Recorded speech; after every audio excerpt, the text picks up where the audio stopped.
Peace and blessings, everybody. Welcome to this episode of Political Street. I'm the community ambassador, Mr. Robin J. Anderson. First, let me give my disclaimer first. All right, Political Street, we're here for information purpose only. All right, and so on Political Street, I interview business owners, community leaders, and elected officials. All right. So with that being said, I have a person we just met with probably about a month ago. Okay, about a month ago, Ms. Yekcira. Pronounce that for me. Yekcira. It's Yekcira. I thought it was Yekcira. Yekcira. Okay, all right. Burnham, right? Burnham. Burnham, gotcha. All right. So what I like to do is I like to kind of dive into your background, because we're gonna lead up to. I want people to know that everybody's dream doesn't look a certain way. You don't have to come from a certain background. So where'd you grow up? I grew up on the north side. Okay. That north, the real north side. Gotcha. Before it extended to Humble and Atascocita and Spring and the Woodlands, we were right there. Off of Northway side and Now, you say we, you talking about mom and dad, or you everybody. I mean, the whole family for the most part. Over at City Gas, Scenic Wood. I went to North Forest schools. Okay. And then eventually we moved to far north in Humble. And I graduated from Nimitz High School. But I'm not gonna hold that against you. You know what? I'm not playing with y'all today. Like I said, Nimitz was the flagship school of Aldine when I graduated in 1990. Not like you young bucks. Okay. But the rest of the family was like, but we're all like the northeast side or the east side. Gotcha. My dad and then we're from Fidelity, Galena Park over there. Okay. So just that whole northeast and. But I did until I was 7. I grew up in Third Ward, Miami, South Park. Okay, all right. Yellowstone and McGregor. Yellowstone and Martin Luther King. Is that right? One of them, whatever that is. Somewhere, one of the streets over there, cross streets, Cullen, MLK, OST, something, right? Yellowstone and Madrid. Sorry, Yellowstone, Madrid. We lived on Madrid. Gotcha. But yeah, so I was out there. But for the most part, yeah, the north side. Okay, gotcha. So quick opinion. So around that time, was the area, the northeast end, was it predominantly black? Yes. Or? Okay, it gotcha. was predominantly black. Period. So much so. I mean, so pretty much everybody out there, just northeast and east, that whole part. It's not. It didn't look like it. Did not look like it looks today. It was predominantly black. It was people and black people from Louisiana. So. Everybody that I knew, all of the French names and everything, everybody that I knew came from Louisiana or had people in Louisiana. Like literally, I didn't know all black people didn't come from Louisiana until I got to college. And one of my friends, I don't think she was a roommate, but she was a friend. And she was like, I was like, oh, I want some, I think it was etouffee. And she was like, what is some shrimp etouffee? I was like, girl, you don't know what etouffee is? Ain't your people from Louisiana? She was like, no, we from Tyler. I said, I thought all black people came from Louisiana. Like, how could you not know? Wow. Right. Okay. So you said people from New Orleans didn't know about etouffee? No, she was not. No. She went from New Orleans. She was from Texas, but I thought, I'm from Houston too. Okay.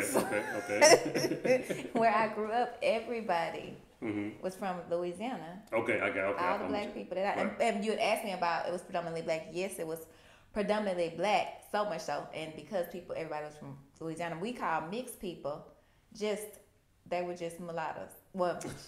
Actually, we call them. Anyway, look, they had 2 black parents. They just were really like Creole people. Yeah. So we said they were mixed, but they weren't. So I never met a real mixed person until I went to the Aldine School District, and I only knew 2 white people in my community, and that was Mama Scott, who used to babysit me at the nursery school, and some little boy that lived in a trailer house. I think his name was Jeremy somebody. Okay. So yeah, it was all black people. Okay. I mean, and we were. It was prominent black people. It was everybody from the folk on the corner to the doctors, the lawyers, the Indian chief, the politicians. Sophronia Thompson is from our, it's from our.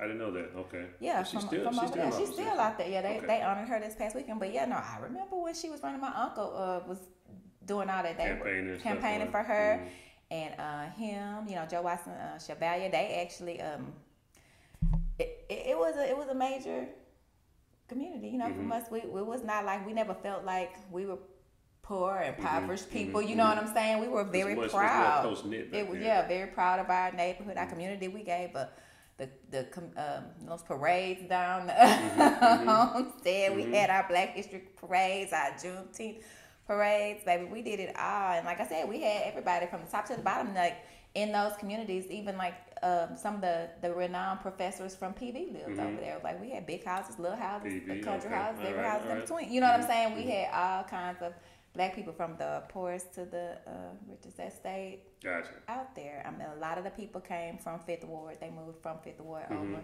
to that area. But nobody from Acres Home came out there. Well, you know, Acres Home was proud on their own. They had their own thing out there. I'm pretty sure that y'all probably ain't seen no white folk out there either. It wasn't a lot. That's what I'm saying. So, you know, it's like there were there are several prominent Black communities in Houston, at least back then, you know, before everybody started integrating or majorly integration. You know, we could go wherever we wanted to. We were never afraid of white people. Or most of us from that neighborhood, like after they threatened the accreditation falling or taking it away at North Forest, a lot of our parents moved to Humble. And that's interesting. Yeah, so we ended up going to Aldine schools or Humble schools.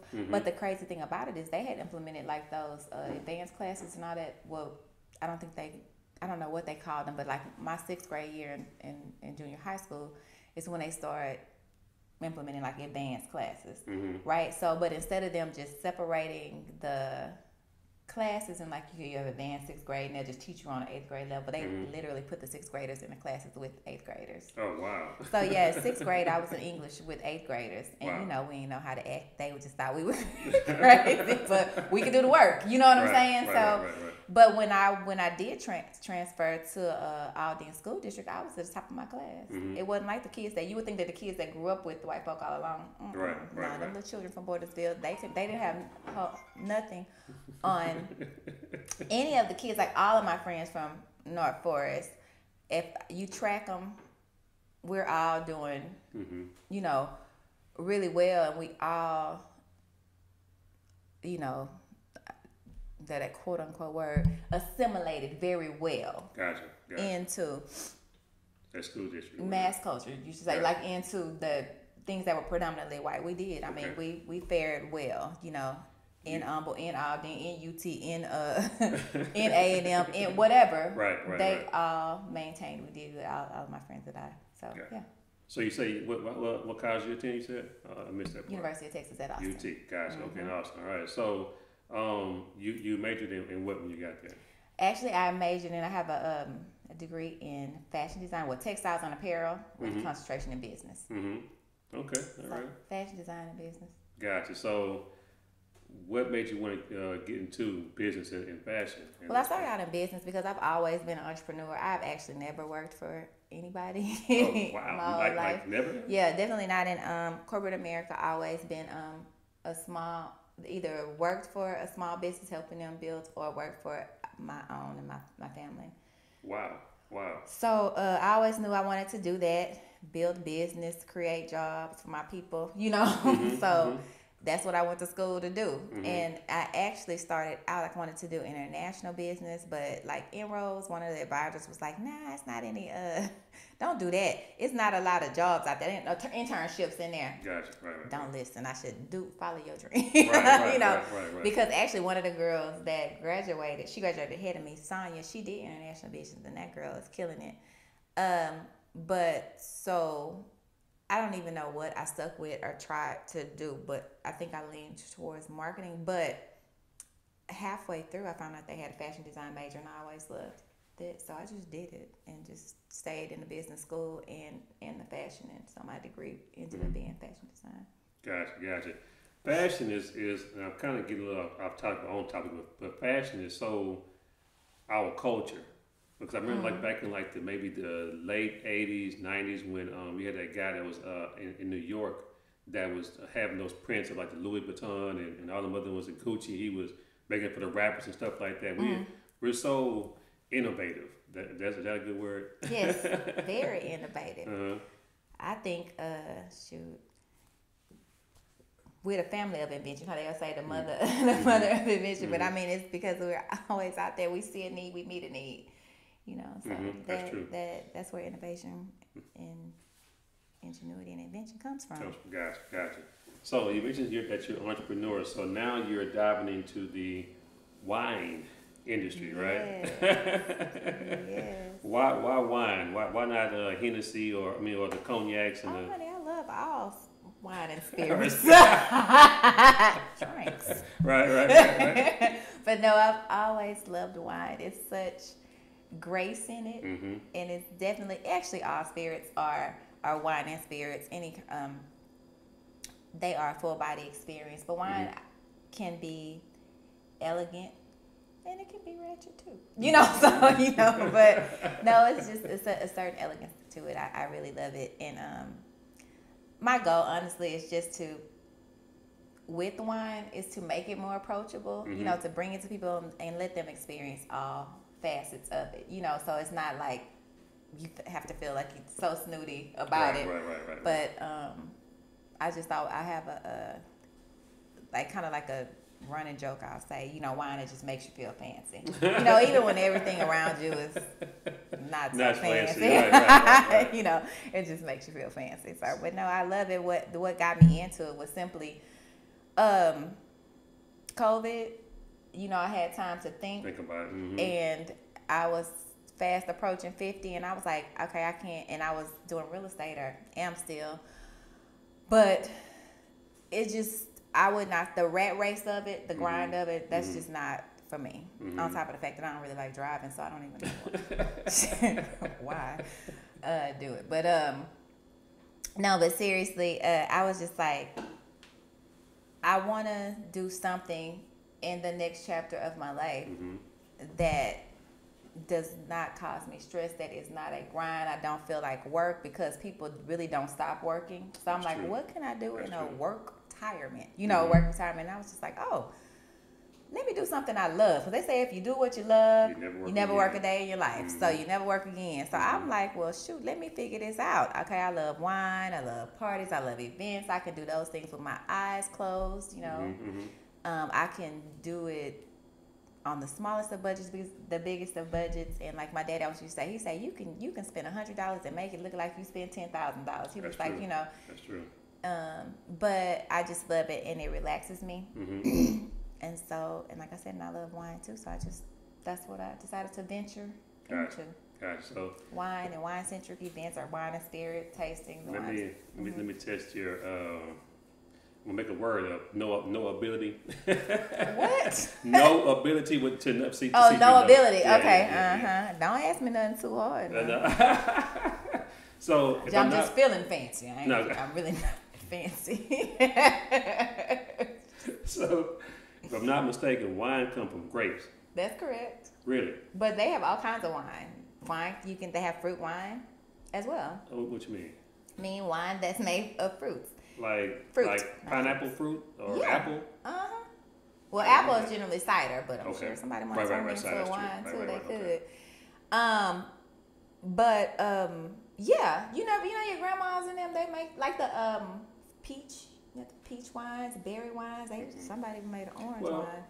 Well, you know what? Yeah, okay, I've seen it on shelves now. I think about it. Yeah, they have all kinds of fruit wine. Really? Not with adding fruit flavor to a grape-based wine, but no, the wine, they ferment the fruits and they make a wine. So, matter of fact, what is fermenting? Because I've heard that term watching prison movies. Oops. So I'm sure that there's more than one way to ferment something, but most of the time it's when they add the yeast to the fruit or whatever it is, let it sit up. But there's several ways to ferment. So is yeast in wine too? Don't that make you like kind of bloated? Or You asked me too many questions. I told you I just feel fancy. But you know what? I am learning because I furthered my education, and so I'm planning on doing a lot more with the wine. And I was saying it because it's so vast, and just what you just told me is vast. I didn't know that and whatnot. So gotcha. So you coined the phrase winepreneur. WineOpreneur. WineOpreneur. I left out the O, y'all, but because when I hear wino, I think about good times. Nate wino, I'm just teasing. WineOpreneur. I got that.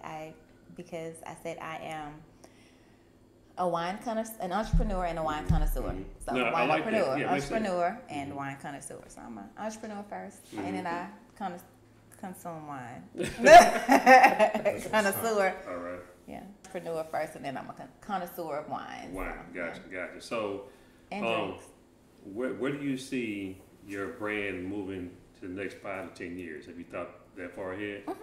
Oh wow, okay. Shoot, tell me something. Let me buckle in. Well, I definitely am going to increase the amount of events that we have, and we're gonna have like 4 to 5 major ones that we do every year that will be hosted by like a wine festival. There's one that we want to do, a wine festival, a wine pairing dinner, 5 course, like a major one, a major brunch, and a major entrepreneurial one centered around wine. Gotcha. So with tapping into those, and so the brunch one will be one that we raise money for a certain nonprofit. So it's kind of like hitting all those categories.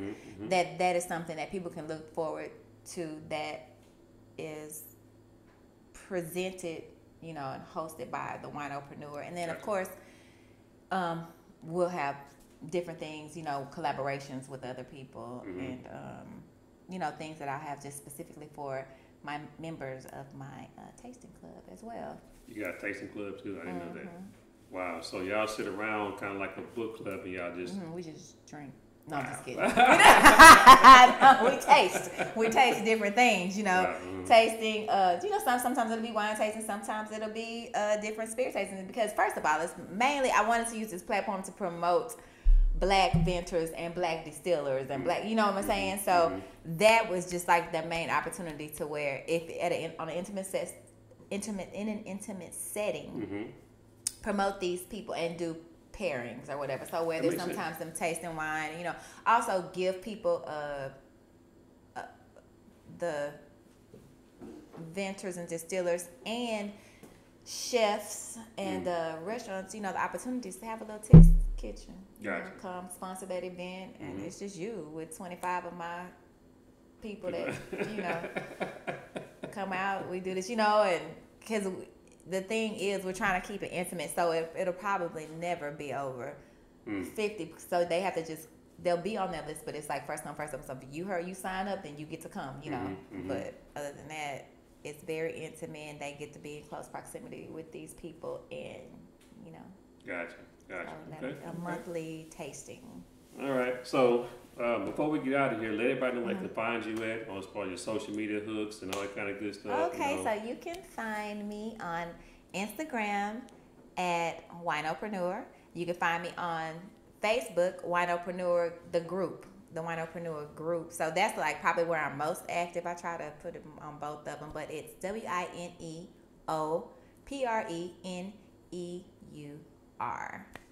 All right, perfect. And you have YouTube as well? Yes, same thing. On YouTube, WineOpreneur, the WineOpreneur channel. And we have some things that we released recently. Oh, the Tipsy Tuesday Talks. I must not forget that. Tipsy Tuesday Talks is our talk show where every episode we introduce the audience to a new entrepreneur and a new spirit or wine, one glass or bottle at a time. So join us. The first 2 episodes are released, so check it out on WineOpreneur on YouTube. And then you go to the Facebook group too. It's listed on there. Gotcha. So I don't even know if I was looking at the right camera. You heard what I said though, didn't you? WineOpreneur, YouTube. First episode are out. Right. Tipsy Tuesday Talks. Tuesday Talks. So, are there any kind of like inspiring words you want to leave to a person that want to get out there and start their own business, be an entrepreneur? Like what?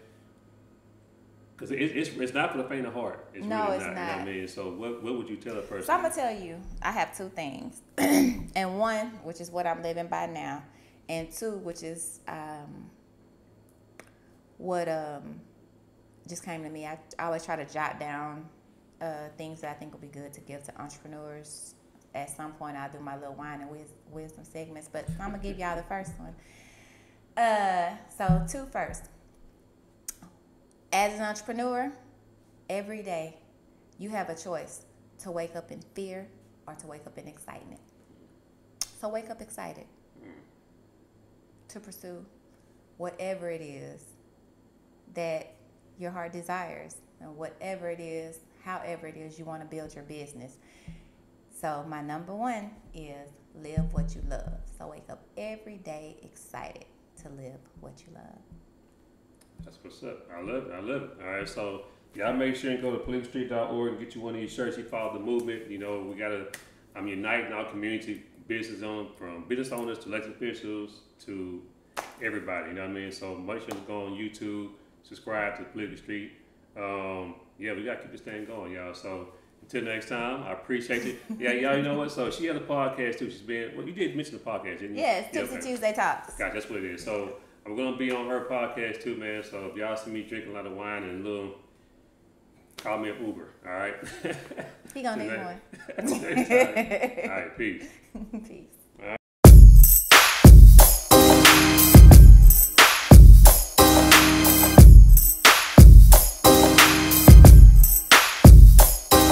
Want to give a shout out to Political Street, man.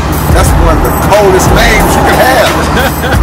Because we out here in these streets, but these politics is trickling down, so it's all intertwined, man. So we got to figure out how to work it the way we work. So shout out to Political Street.